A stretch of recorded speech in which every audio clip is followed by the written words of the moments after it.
All right. We are back after a long hiatus on Not Your Day Job. And I'm so happy to have my first guest, Lord Comma. Hey, thanks for having me, man. Welcome back. Hey, man. And welcome to the show. I appreciate you. I appreciate you. So where are you based out of? Is it the Raleigh-Durham area? Yes, though I have been in Raleigh for about 3 years now, I did move over here from the DMV, Maryland specifically, and that's kind of where I rep. That's where Lord Comma came from. Okay. And so do you feel like that's where your inspiration for music came from, the DMV area? Oh, no. So I was born and raised in Cameroon. Okay. Right? So that's where I definitely tap into the African culture, and I'm able to figure out how that blends with, what the modern Afro beats fusion is, where you kind of merge the African vibes with R&B or hip hop or trap or whatever, right? So definitely the core, it's the African heritage, Cameroonian. Got you. I think like with everybody, listening to Afro beats now, it's become very popular. Yeah. So what do you feel makes you stand out versus other Afrobeat artists? What helps me to stand out now as an upcoming artist is the fact that though Afrobeats is popular amongst, especially here in America, right? A lot of people are starting to listen to Afrobeats. There's still a lot of people who don't know what it is. Right, so every show I go to, I'm either coming up either before or after someone who just did R&B or rap. So there's not a lot of other artists bringing something different. And I think, especially here in Raleigh, for instance, Afrobeats is something that is different. When I go up and perform, people are just, oh, who is this? Where are you from? I like the music, and people don't even know what it's called. Some people come up to me and say, I like your Caribbean music, and I have to kind of educate them. Wow. I mean, I don't take offense to it. It's like, that's a moment to teach them, like, hey, this is Afrobeats. It's from, this. And now they leave that venue with the memory, remembering you as well. I remember the first time I learned about Afrobeats, it was with Lord Comma at this venue, So that's kind of how I try to, just create my stamp. Do you think that creates difficulty? Because I do see that, right, amongst, Americans who don't know exactly where the music comes from. So people just generalize it and say, Caribbean music. So has it kind of been difficult to promote your music, when people have that notion? Not for me, because again, at this point, anything I do is just under the Afrobeats umbrella, right? But I don't know if you noticed, at some point, the big three, they were having this identity crisis. Once Afrobeats became popular, a lot of them were like, oh, I don't just do Afrobeats, because they didn't want to get boxed into, one genre, right? So now Afrobeats is pretty much, you can have people who do hip hop, who do rap from Nigeria, but it's still Afrobeats. So that, like, once you get big, then you have to kind of pick a lane and choose. But as of right now, whatever I do, I don't have a problem with it's all Afrobeats to me. Do you think being in the U.S. is kind of giving you a better opportunity to grow your music, or do you think that even matters? Oh, it definitely matters. In terms of growth, I would say you think about growth, you think about opportunities, right? So there's more opportunities, there's accessibility out here. But to get that core, you have to go back home. Yeah, you see Davido, Wizkid. There's a reason why whenever they have an album coming out, they go back to Nigeria or go back to where they're from, because that's the core fan base that's going to push you. But in terms of accessibility, right, here in the US, you definitely have that advantage, because it's easy for you to just pick up some gear from a thrift store, set up. That's how I started making music, right? And you just do that for a couple of months, years, and then you're an artist. So definitely, I would say if you're in the States, you have some sort of advantage over people who are back home. So even though you say being in the States, you have an advantage, do you feel like, because Afrobeats gets the attention that it deserves in the US, and if not, like, how could it be better? Do I feel like Afrobeats gets the attention it deserves in the US?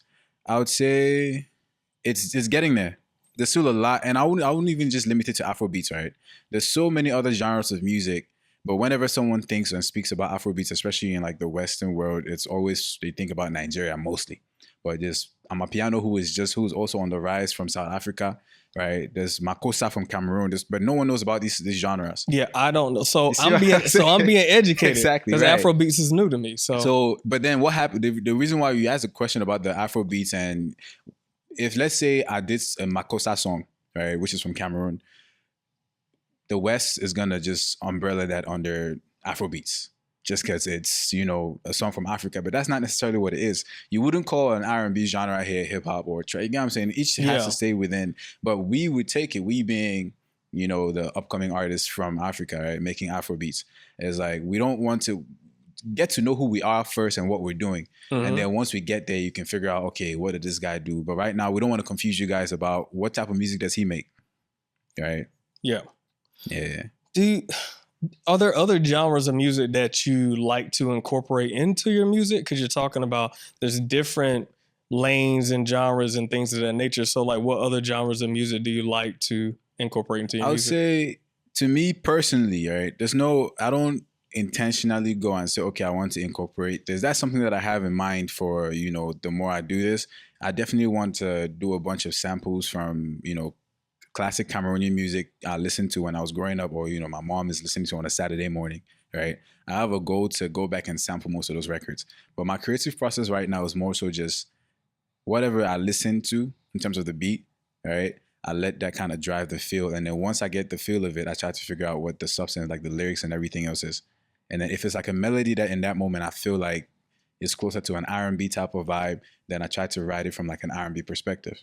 But if it's a melody that I feel is more culture, like traditional Cameroonian makossa or even Afro swing from, you know, then I try to kind of package it as that. So the first thing that comes is the melodies, and then I figure out like what feel comes with it. Got you. And do you have like a way to describe your creative process? Like, how do you approach music? Because you kind of talked about it a little bit, like your inspiration and kind of how you hear sounds and things of that nature. But bro, to me, and a lot of people I'll prefix this by saying people are different, right? For me personally, I like to take my time and I don't like to force it, right? So if I'm listening to a beat and there's certain songs that I've listened to and I've written that song in less than an hour. That's how much the beat spoke to me. But then there's also certain songs that I've listened, or certain beats that I've listened to, and I say, okay, this is a very nice beat. I might just have just mumble something on the beat, but I know it's going somewhere, and I don't want to force it. I just let it sit for like a long time. So my creative process is more so whenever you get that feeling, right, you go ahead and create it. Because for me, it's like you get the best work from that feel, because it's the feel that at the end of the day that's going to reach out to people. Yeah. You see what I'm saying? When people listen to music, they're listening for a feeling, how you make them feel with what you say and everything else. So if I rush the feeling, then you're gonna rush to skip over, you just skip over the song. All right. But one thing I would say though is the more I do the music, I'm also trying to be aware on when to sit and listen to that feeling and when to also just say, bro, you gotta get this out. All right. Because you have to pick and choose and know what situations you're in. That way you're not just leaving anything up to fate. Because what if that feeling never comes? True. And you never write the song, right? So you you just have to know and understand like where you are. Now, when you incorporate kind of like other genres of music speak to you, does approaching different genres of music change your creative process? Because I feel like could it be different 100%. If you're doing Afro beats this way, but you're trying to incorporate something like reggaeton? 100%. And I would say, so personally, the way I write music, I always try to tell a story, right? So now you look at how the story is being told is based on where you're telling the story, what setting. So if I'm working on like an Afrobeats type of song, I don't know if you remember when Burna Boy came out and said Afrobeats is about nothing. It's just, you get what I'm saying? It's just a bunch of guys just kind of telling you about the lifestyle and things like that. So there's not much structure in a sense to it. There's artists who sit down and craft the stories as well, who do Afrobeats, but for the most part, it's just like a vibe, right? And then you look at the R&B artists who are the storytellers, who craft the words and then have like the runs and everything. So if I'm working on a song that is more R&B, then I'm a little bit more intentional about the story that I tell, right? And the song, for instance, is Symphony, the first song on my EP, Sweet Addiction. And then there's other songs that is just jaye, just vibes. You get what I'm saying? Where mostly the Afrobeat song is just like, okay, what can I say? What feels good? What's going to get the ladies to dance? What's going to get the guys to be, to up? So, yeah, it's just based on where the story is, what the instrumental is. That's why for me, I call myself calm on the melody because like that's the very first thing I listen to. If I open to the studio and you play the beat, I'm listening to like the melodies, the rhythm that is in the beat. And that's what speaks to me. And try to find what pockets to sit inside, right? But if the beat is just flat, that's why I think R&B is not, it's hard for me to write to an R&B production, like song. Because it's usually the vocalist or the artist usually does the most work with their vocal range, right? But Afrobeats already has all these different instruments. So you can just listen to it and say, okay, I want to counteract what the piano is doing or what the guitar is doing. That's kind of how I write my music. So do you feel like your voice with Afrobeats is just another instrument amongst the track? I couldn't have said it better myself. Yeah. I mean, your voice is an instrument regardless of, where you are, right? So I try to make it a thing where, and you listen to this in my backups a lot of times, where I'm literally doing sounds and ha here, where if you close your eyes and listen, it's just like part of the production itself. Yeah. Right? Yeah. And so when you make this music, because it seems like there's a lot of emotion in that, right? It's a lot of this feeling and energy. So how do you want people to feel when they listen to Lord Comma? Like, what do you want people to feel? How do you want people to feel? Hey, man, listen, I'm a human, right? So I have different feelings. And music, lately, I've been a little bit more intentional with my sounds, all right? Sweet Seduction was like a phoenix, a rebirth. And then I think my newest projects is just speaks to the phase in which I'm at now. I'm a Loverboy. I've tweeted the other day, I'm in my Loverboy era. You see what I'm saying? So now if you've ever been in love, if you're wanting for something, lust, if you're confused if it's lust or love, things like that, that's kind of, if you listen to my most recent songs, those are the type of emotions that I try to pull out from myself and then extend to the listeners. Got you. Yeah, I think, creating that feeling, is there other artists that kind of generate those same types of feelings that you kind of look up to or admire? As an artist, this is where I feel like I'm not the best because you always have to be a student of the game, right? And to be a student, you have to watch what other people do and kind of study what they did and what they're not doing or what worked for them and what didn't work. Right. My creativity is my creativity. I don't like to influence, let outside sources influence that. So yes, I can look at someone else and say, oh, I like what he's doing here, or I don't like what he's doing. But when it comes to me creating, I don't try. At first, I used to do this. If you listen to like my first freestyles, a lot of people always told me, oh, you sound like Burna Boy. And I used to be so happy, right? But you do this for a while and he's like, I don't want to sound like you. You want to be yourself. Exactly, right. It's just, yeah. Yeah, so exactly. I try to not let what everybody else is doing influence. But obviously you have to respect, what people are doing if it's good. I mean, but then again, good or bad, that's all your preference. Got you.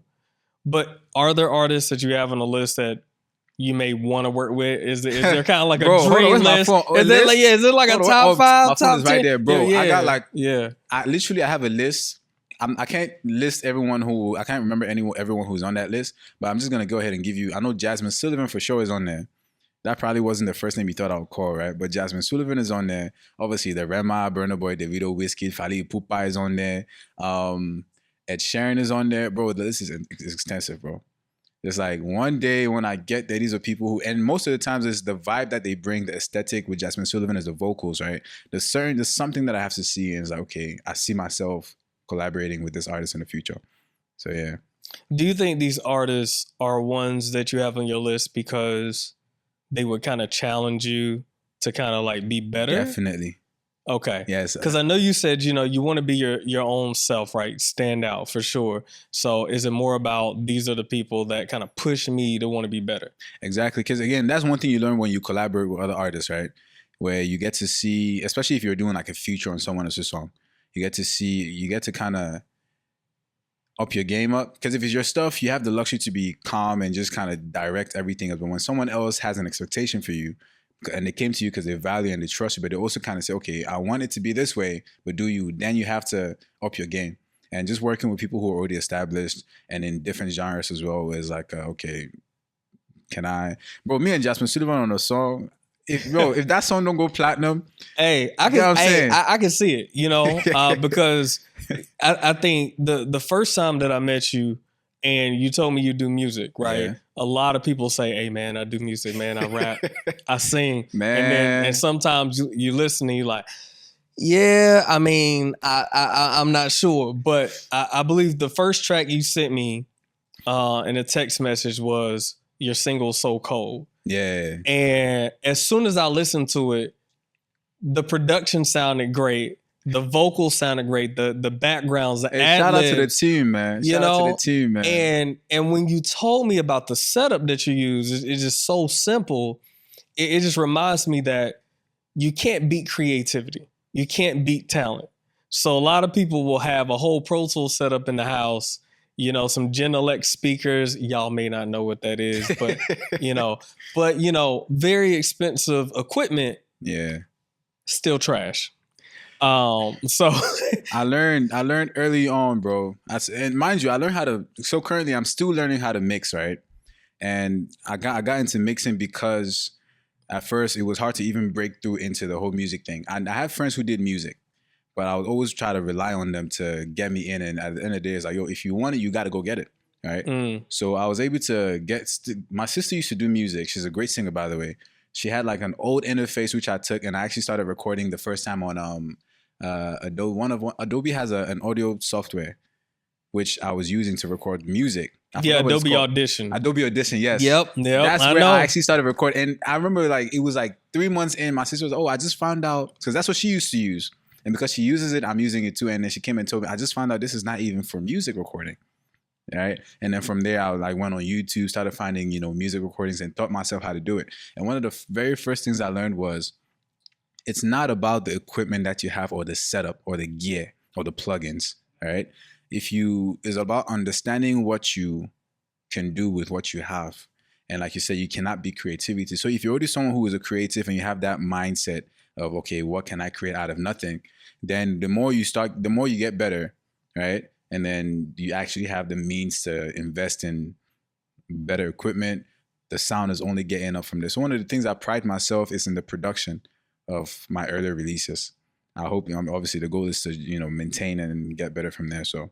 Absolutely. I think it's always about progression, right? Yeah. Like, I mean, years ago when I had this podcast, it's Sony A7 III, one camera setup, way less stuff. And I mean, I'm having some struggles with this one. Now look at you, man. But it was a struggle still, trying to get back in the game, right? But, it's just over time, right? It's progression. Yeah. You just keep. And you have to give yourself that grace, bro. You have to give yourself time to grow. You get what I'm saying? Yeah. A lot of us, even myself included, I released my first single in 2021, right? Trophy. And prior to releasing that, I had been saying I wanted to release music since 2016, bro. 2016. And why didn't I release music throughout that process? Because I was waiting for everything to align. You get what I'm saying? You have to, you can't wait for everything to be perfect before you make that first move. You have to make the move and figure it out as you go. And once I realized that and even after I realized it, it's still something that now I'm realizing it just in a different sense. Like, how often do I want to release music? Do I want to package this perfectly before releasing? Or you get what I'm saying? You have to fine tune as you go along, but you have to make that step. I think that was the thing that I was talking to you about. Because you were trying to chase a certain level of perfection inside your head. And you were like, I'm making this EP. I got these tracks. And you kept like, a track at a time. And I'm thinking, all of these tracks sound album worthy. Well, at least an EP, right? Of course, we're not dealing with multi-million-dollar level studios with, pro mixers and things of that nature. But how a lot of people end up showing off their music is, I made it at the house. The bedroom studio is what it's called. Right. And your stuff sounded so good. I was like, this I could still get a DJ to play it in the club, at the radio, and on the radio. So it's definitely about the progression. So now that you have music out, you got an EP out now, right? Sweet Addiction, go and listen, man. Go and stream. Absolutely. We're gonna post the links. We definitely gonna post the links on the YouTube. Are you performing now? Or because at the time you were kind of thinking about performing, but you weren't doing it yet. But I've seen a couple performances. Yeah, I've had some events around Raleigh, but not enough, right? What I'm thinking of is setting up one of my own events, right? And then inviting other artists that I've met along the way to come and also showcase their talent. But it will be a Lord Kama event. But this is an aside. On August 30th, shout out IB. I'll be in Maryland, DC, Baltimore area performing with my guys. And I'll be performing. At that time, my next project, Opus 229, would have dropped, right? And it drops on my birthday, August 25th. You heard it here first, by the way. All right. Yeah. We getting the scoop. Okay. Exactly. So my project would have dropped. So I'm going to promo the song on the 30th at this event. Okay. It's like a close thing, so stay Cool. tuned. Be on the lookout for that. Oh yeah, we're definitely gonna be on the lookout for that. We'll post also that, or we'll just tell them to wait. Go to your Instagram, follow, like for sure. Man, Get the updates. When you go to my Instagram, don't just follow and watch, man. You gotta click the links and go purchase merch. Merch shoes on the way. A lot of things, man. There's things in the cookout, bro. That coming. Hey, I love to hear it. With that, this is not your day job, and I know some people are just like, where does that name come from? So I'm just kind of reiterating this for people that's like coming back or either watching this for the first time. I'm like, if you look up something that's, your day job, it's something that you do to usually sustain something else you really like to do, right? And we all got jobs. We all got to pay the bills. So how do you balance, staying creative, pushing yourself in music while you're still trying to, maintain your life like we all are? I would say it's a balance that I'm still trying to find, right? But fortunately, I've gotten better over time. When I first moved out here, because I moved out here for work, right? That's why I met you. And it was hard because sometimes when you're on a project or, your work could be very demanding, right? And since it pays the bills, that has to be the priority because there's no music without funds, right? But then I started realizing that I was falling behind with the music aspect as well. I wasn't creating as much. I wasn't mixing as much. I wasn't writing as much, right? To the point where when I did sit in certain studio sessions, I felt like I wasn't able to provide or add to whatever was going on. And that was alarming. So once I felt that way, I had to it's all about time. You have to be very, what is the word? You have to set your schedule, right? Time management, that's the word. Once I realized time management, you work when you work, you sleep when you sleep, you create when you create. So with that, you work when you work, sleep when you sleep, create when you create. That's kind of the model that I've been trying to follow, right? And then during my creative time, I make sure I get as many, songs or mixes or whatever I can get throughout that time. And when it's time to work, I just make sure I get the work done. So when I'm working, I'm not thinking about music. When I'm working on music, I'm not necessarily worried about there's something that I haven't done for work. Gotcha. Yeah, man. Well, I appreciate you coming through. I'm going to ask one more question, and I don't know if you've ever thought about this for yourself, but let's just say it's 10 years from now. Years are long, it's a long time, but what would you want the impact of your music on the world around you to be, 10 plus years from now? When we speak of impact in the music, there's only one person that I've thought about whose impact I want to surpass, and that's Michael Jackson. You see what I'm saying? Bro, that's heavy. How long has he been dead for, bro? But it's quite some time. You see what I'm saying? Every now and then, bro, it'd be like 3 a.m. I'm on my phone watching his performances in London where he comes out, people are collapsing. That's the type of impact. Like when we say, look, Kama is on the stage, if you're not collapsing, what are you doing, bro? We're gonna run. We're gonna run this back. When it happens, run it back. 10, 15 years from now, we're gonna run this back. I'm staring at the camera. We're gonna run this back. 10, 15 years. If you're not collapsing when I'm coming out on stage, bro, like what are you doing? Hey, I love it because you gotta have a confidence, bro. If you don't in this have confidence game. with the music business, bro, you're not gonna go far. Like you have to have that confidence in yourself. Because you mentioned something earlier where when I sent you my music, there's a lot of people who also say they do music and they send it to you, right? And you might tell them they trash. Now, if I had a fragile confidence, I probably wouldn't even be this far because I've sent a lot of other people my music and there's always like, oh, I'm surprised you're good. Now, that's helped me because it's like, I've sent it to a couple of people and they're all saying the same thing. So I must be actually good. So that's helped me in a sense. But even if they said it wasn't good, all right, you got to trust in yourself. Like either you put in the work, but also you also have to be aware and listen. Because if a lot of people are saying you're not good, sometimes you might not be good. Right? Look, I've dabbled. I told you, I dabbled with music. Yeah. I did not know how to read music.